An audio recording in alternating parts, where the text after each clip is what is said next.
أعوذ بالله من الشيطان الرجيم.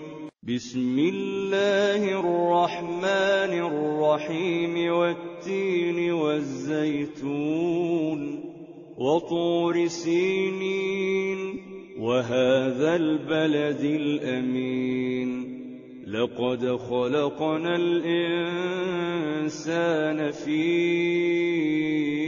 أحسن تقويم ثم رددناه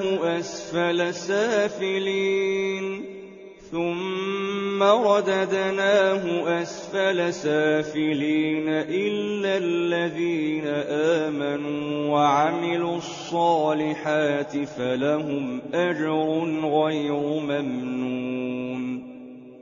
فما يكذبك بعد بالدين؟ أليس الله بأحكم الحاكمين؟